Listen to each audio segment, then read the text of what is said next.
bem-vindos ao Globaliza, seu canal no YouTube. Hoje, com satisfação, recebemos Adriano Parisotto, advogado, contabilista do Estado de São Paulo, que vai falar um pouco sobre responsabilidade civil do empregador em tempo de Covid-19. Bem-vindo, Adriano. Como vai? Obrigado, doutor. Olá, internautas. Obrigado pelo convite. Hoje vamos falar sobre a responsabilidade do empregador em relação ao Covid-19. Então, na nossa conversa, eu tenho mais ou menos um cronograma de falar sobre os 3 pontos aí da questão da segurança do trabalho, falar sobre a responsabilidade civil da origem, a responsabilidade civil objetiva, subjetiva, o início aí da Covid-19 e as medidas que foram adotadas para prevenir a questão trabalhista e a manutenção do trabalho, a decisão do Supremo em relação a um dispositivo aí da MP, 927, e a gente encerra nosso bate-papo nessa relação da responsabilidade do empregador em relação ao Covid-19. Bom, no mundo atual hoje, a segurança do trabalho deve constituir um objetivo permanente entre o poder público, o empregador e o empregado. O empregador ele está obrigado a garantir ao trabalhador um ambiente de trabalho de forma equilibrada. Equilibrada como? Com ruído tolerável, luminosidade adequada, a questão também de temperatura. Tudo isso depende do tipo de atividade, que cada uma vai ter um requisito específico. Para isso, o empregador tem que fornecer sempre o EPI, que é conhecido como Equipamento de Proteção Individual. Mas nem sempre isso acontece. Daí, pode ocorrer acidente ou mesmo uma doença. Daí, o estudo da responsabilidade civil do empregador é muito importante. Estamos partindo do princípio, na nossa conversa, que o empregado ele está registrado. Toda a nossa conversa vai ser com o empregado devidamente registrado em carteira. Então, no caso de um acidente ou uma doença, o empregado acidentado, ele recebe o acompanhamento e o benefício do INSS, que é uma obrigação, que é um direito securitário, decorrente de uma responsabilidade objetiva. Também, independente disso, a empresa, dependendo se ela vai agir com o dolo ou culpa, ela pode ser condenada a uma indenização. Tudo isso tem previsão constitucional da indenização do INSS, que é securitário, indenização independente disso, por ação de dolo ou culpa do empregador. Na mesma linha do jurista Cavalieri Filho, ele diz que essas ações são autônomas, ou seja, uma é responsabilidade do INSS, que é uma responsabilidade objetiva, independente da culpa do empregador, e, por outro lado, vai ser analisado se o empregador agiu com dolo ou culpa para a responsabilidade e gerar uma indenização para o empregado. Então, como nós temos essa origem? A origem da responsabilidade objetiva decorre do acidente, da doença, da dificuldade do empregado em provar a culpa do empregador. Porque não raras vezes a gente vê na Justiça do Trabalho as improcedências de ações trabalhistas, porque o empregado, a parte mais fraca da relação, não tem como provar a relação entre o acidente, a doença, com o trabalho desenvolvido. Ele não tem assistente técnico, na maioria das vezes, não tem provas, não tem laudo, e muitas vezes acaba não tendo nem testemunhas. Embora hoje você tenha vários meios de gravação, de provas para utilizar em juízo, é muito difícil essa prova. Daí decorre a questão da responsabilidade do empregador. Falando da responsabilidade objetiva do empregador, existem entendimentos que a responsabilidade do empregador objetiva se estabelece pelo risco da atividade. Na própria CLT, no artigo 93, existem atividades consideradas perigosas, atividades que por si correm risco ao empregado. Na fundamentação da responsabilidade objetiva, ela está fundamentada pelo Código Civil, no parágrafo único do artigo 927. O jurista Cairo Júnior, ele explica, por exemplo, que se tratando de uma norma mais favorável, porque na Justiça do Trabalho, a Justiça, ela sempre vai julgar, dependendo das provas, a favor do empregado, né, a parte mais hipossuficiente. Então, tratando-se de uma norma mais favorável, ou seja, o Código Civil é mais favorável, então ele vai prevalecer sobre a própria Constituição Federal, que prevê um outro tipo de situação, que é a subjetiva, para analisar ou reconhecer a responsabilidade do empregador em relação a um acidente ou doença. Brandão, também jurista, define o tipo de atividade de risco que consiste na situação e na probabilidade mais ou menos previsível de perigo. Envolve toda atividade humana que exponha a perigo o empregado. Existem diversos entendimentos do tribunal já sobre esse assunto, inclusive de tribunais superiores, que já têm essa responsabilidade, já define esse tipo de responsabilidade, por exemplo, numa atividade de transporte, né, de um acidente de transporte, e outras que vão surgir, até porque das próprias ações que estão demandando, estão vindo a demandar agora na Justiça do Trabalho. Então, nós temos na responsabilidade objetiva o risco.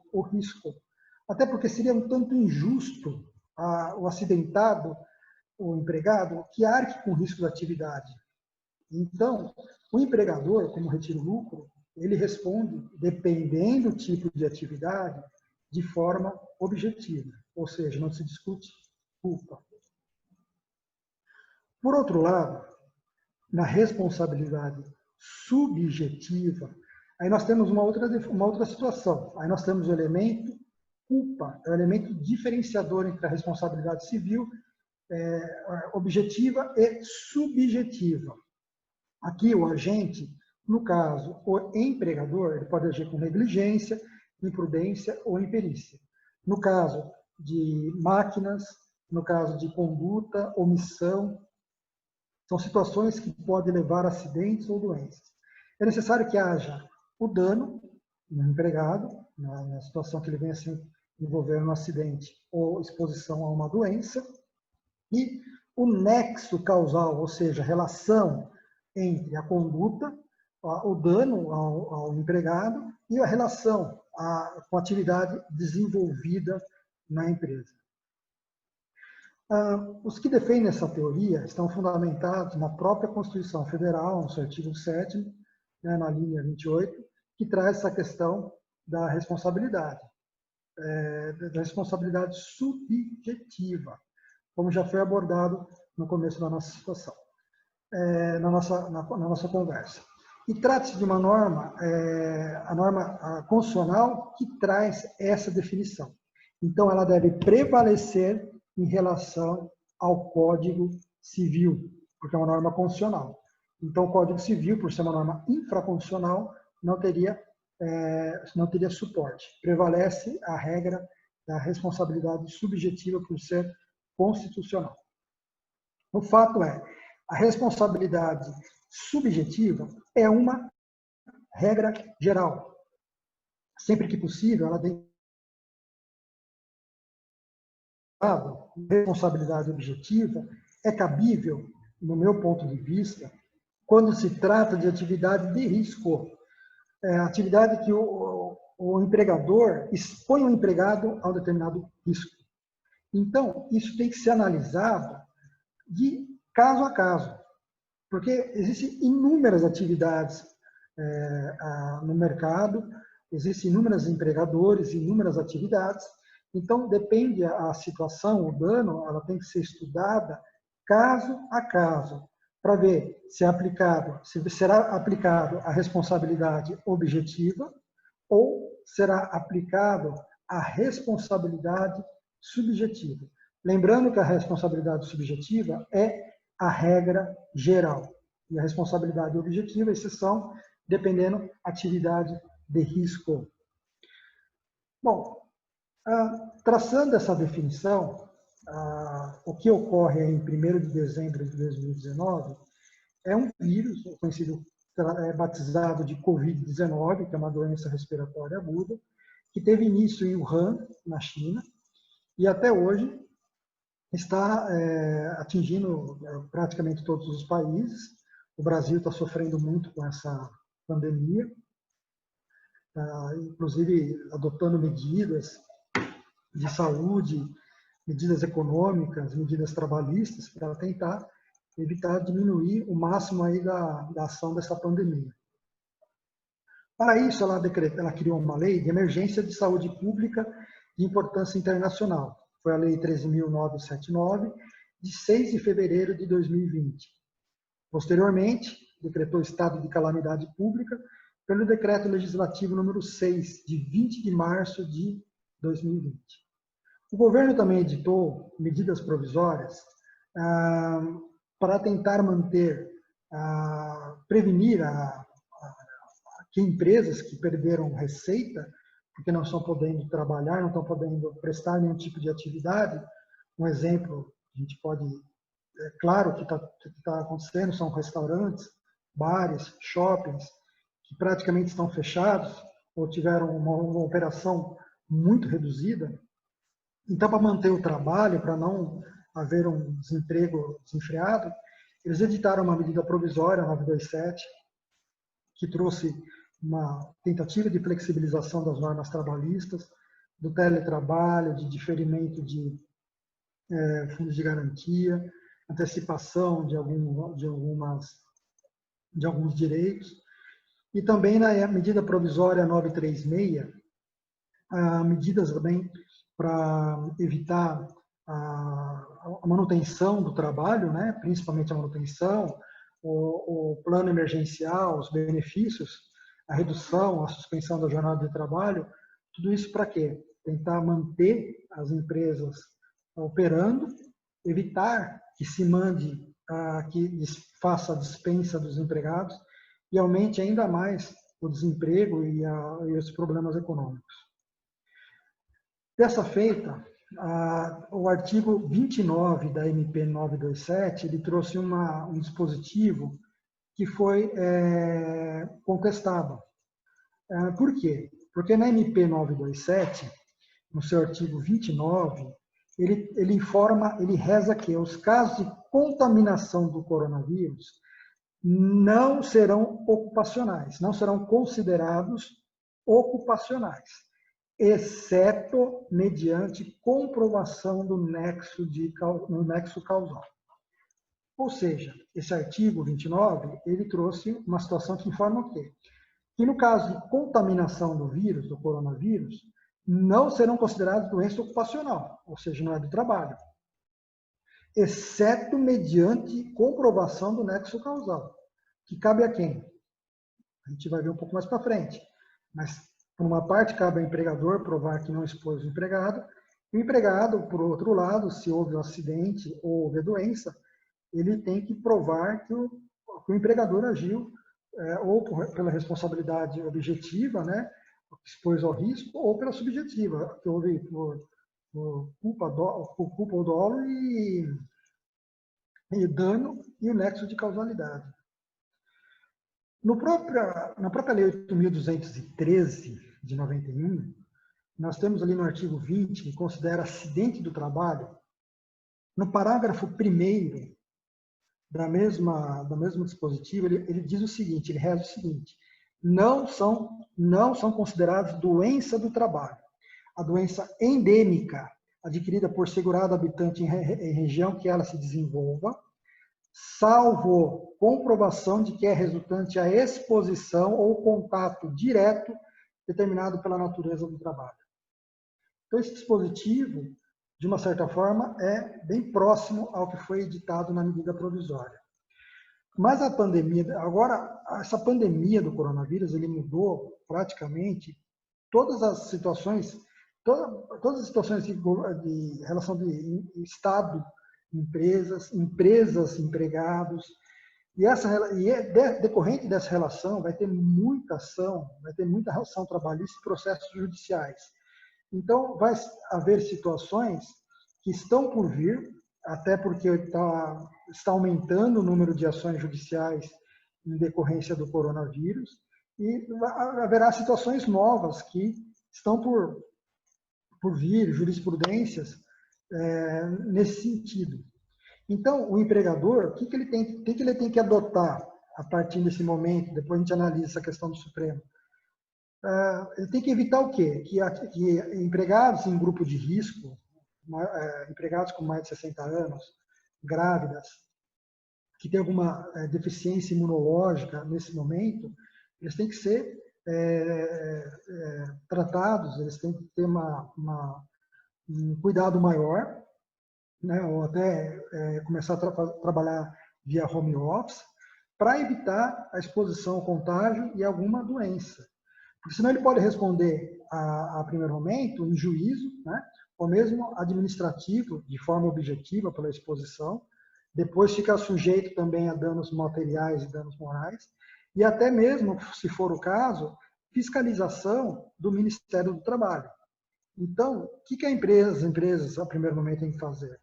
A necessidade de estudar a medida provisória 936 e realizar, se for o caso, em grupos de risco, a redução da jornada, ou mesmo a suspensão, naqueles importes de 25, 50, 70, fazer acordo individual ou acordo coletivo, se for o caso, notificando o sindicato, né, para evitar a exposição dos empregados à questão do contágio da Covid-19. Né? Para evitar o quê? As ações judiciais. Como eu já disse anteriormente, as ações trabalhistas estão aumentando em decorrência do Covid-19.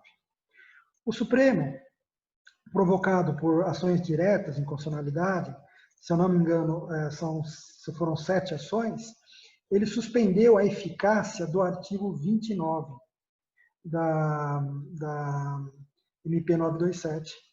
Ele suspendeu a eficácia. Por quê? Ele entende que essa questão da doença ocupacional prejudica a questão dos empregados, prejudica a comprovação disso em juízo, né? Porque numa pandemia, dependendo do tipo de atividade, ela pode ter naturezas diferentes. Por exemplo, a atividade de hospital. Então, os enfermeiros, os técnicos de enfermagem, eles estão expostos diretamente a essa questão do Covid-19, porque eles estão tratando pessoas doentes. Outras atividades, por exemplo, o serviço público, também lida com o público, então ele está lidando com situações e exposição direta, né? A questão dos bancários também é outro exemplo, que estão atendendo as atividades bancárias pelos planos do governo, eles têm contato direto também, né? Podem ser considerados atividade de risco. Diferente de um teletrabalho, por exemplo, que a pessoa está em casa e dificilmente vai acabar tendo isolado, né? Então, dificilmente ele vai ter relação e contato com pessoas, provavelmente expor ao contato e decorrência do trabalho. Então, essa decisão do Supremo, por meio dessas ADIs, ela é uma forma de proteger o empregado. Porque essa questão do ônus é complicada. No ônus da prova, existem 2 situações. O ônus da empregador, que o empregador tem que demonstrar em juízo que ele tomou todas as medidas cabíveis para evitar que o empregado será exposto ao vírus, né? Então ele tem que demonstrar para o juiz que ele adotou todas as medidas cabíveis, os EPIs, e adotou as medidas para prevenir essa exposição. Já o empregado, qual era a prova dele? Se ele houve a exposição, ele tinha que provar em juízo que o empregador agiu por culpa, né? Se fosse responsabilidade subjetiva, ele agiu por culpa, o dano, um nexo de causalidade, isso nem sempre é fácil na justiça. Todavia, essa atividade de risco, aí é uma outra situação. Mas, de qualquer forma, a decisão tomada pelo Supremo visa a proteger quem? Os empregados. De qualquer forma, é uma decisão que vale para favorecer os empregados. Tudo isso considerando, né, o artigo 373 do Código de Processo Civil e o artigo 818 da CLT, né, onde cada parte tem que demonstrar em juízo o seu direito. O empregador, como eu já falei, demonstrar que não agiu, não expôs o empregado ao risco, e o empregado, por outro lado, tem que provar as suas alegações. Então, essa decisão, no meu entendimento, como eu já disse, fortalece os empregados, né? E é uma chance do empregador também, a partir dessa suspensão, também adotar medidas, mudanças, reinventar a sua atividade. Eu acho que essa é a palavra hoje que o empregador tem que adotar, a reinvenção da sua operação, para tomar medidas como teletrabalho, até mesmo trabalho em turnos, adotar o uso de máscara, o álcool também, gel, todas as medidas para prevenir aí os possíveis contatos e a relação de trabalho que vai surgir daí e as próximas situações, próximas mudanças que vão decorrer dessa questão da pandemia, né? Nessa situação, por exemplo, existe posicionamento também em relação ao Supremo, dessa decisão que foi tomada pelo Supremo, que é contrária. Eles entendem, tem juristas, por óbvio, que entendem que essa situação, que foi essa decisão do Supremo, gera uma insegurança jurídica enorme. Por quê? Porque ela transfere ao empregador a responsabilidade que deveria ser do Estado. Ou seja, o Estado, ao mesmo tempo que não aponta uma solução para isso, ele joga a empresa como última ponte aí dessa responsabilidade. Então, existem juristas que entendem que essa decisão do Supremo em suspender a eficácia do artigo 29 não é correta, até porque joga para o empregador totalmente essa responsabilidade. No meu ponto de vista, eu acho que o empregador, nesse momento, como já foi dito, é o momento de reinventar a sua operação, mudar atividades, aplicar atividade de teletrabalho, rodízio de empregados, tentar informatizar essa situação, até mesmo para o contato que tiver com o público, ser adotado medidas necessárias, como máscaras, como já é bem propagado no uso álcool em gel, para evitar responsabilidade, né, objetiva ou subjetiva, dependendo do seu tipo de trabalho, danos materiais e morais, e até mesmo também a fiscalização depois administrativas e Ministério do Trabalho.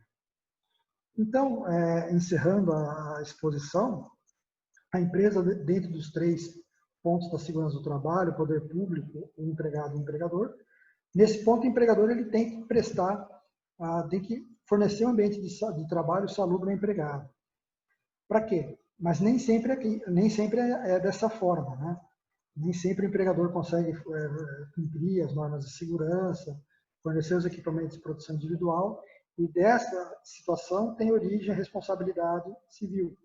A responsabilidade civil, nesse caso trabalhista que nós estamos tratando, pode ser de forma objetiva ou subjetiva.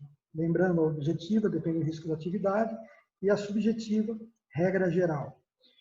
Com a pandemia do Covid-19, nós temos aí mudanças na economia, na regra trabalhista, que tem que ser flexibilizada pelo governo, através da MP 927-936. E dessa forma, houve uma situação de um artigo, um artigo importante, que é o artigo 29, que traz essa questão da comprovação do nexo de causalidade.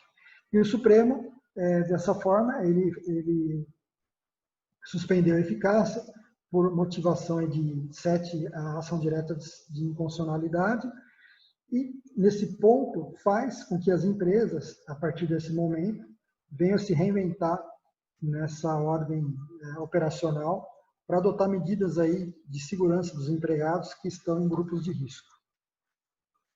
Era isso, doutor Fábio. Excelente, Adriano. Foi realmente uma aula aqui, muito importante da sociedade. É importante manter os empregos, é importante manter a saúde dos empregadores e dos empregados. Eu queria te levantar 2 questões. Primeiro, a MP 936 ela foi criticada e chegou a ser alvo de uma ADIM. A participação dos sindicatos ficou efetivamente relegada a um segundo plano? Com a MP 936, houve a possibilidade de redução ou suspensão da jornada de trabalho. De qualquer forma, o empregador, firmando um contrato, um acordo individual com o empregado, há a previsão legal da notificação do sindicato, para o sindicato se manifestar dentro de 10 dias. A maioria das empresas elas estão promovendo esse acordo individual de suspensão ou de redução e notificando os sindicatos. De qualquer forma, a grande parte dos sindicatos eles estão se quedando inertes, eles não estão respondendo a essa proposta de acordo individual, que de uma certa forma ele poderia ter uma maior atividade em cima dessa previsão, né, essa previsão do dispositivo da MP e ter uma atuação mais forte. Então, eu acho que, de uma certa forma, ele sai reduzido, ele sai prejudicado. De certa forma, houve aí ficou reduzido o papel do sindicato para um mero arquivador de acordos individuais. Exato. O teu ponto, Adriano, eu achei interessante a questão da saúde ocupacional, da posição da 927, da posição do Supremo Tribunal Federal.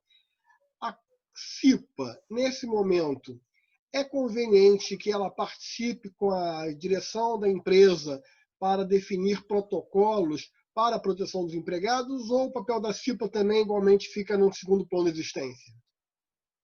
Olha, na minha opinião, eu acho que a CIPA, nesse momento, é primordial. Por quê? Ele visa, nessa questão da pandemia, a empresa, por um lado, não quer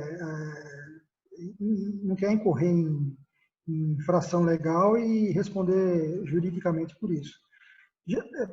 Nesse mesmo sentido, a CIPA, dessa questão da proteção ao empregado, ela tem que agir junto com a empresa, ela tem que ser participativa nesse momento para prevenir a exposição ao contágio e o prejuízo para a empresa e para o empregado, que os dois perdem com isso. Então, eu acho que eles têm que andar junto, é primordial que eles falem a mesma língua e andem no mesmo sentido agora para reinventar, como eu já havia exposto, a operação das empresas para tentar implantar teletrabalho, prevenir grupos de risco e tentar melhorar, operacionalizar da melhor forma que evite a exposição do empregado à pandemia e tente, de uma certa forma, manter a atividade e manter a economia, né, a situação da empresa também em ordem.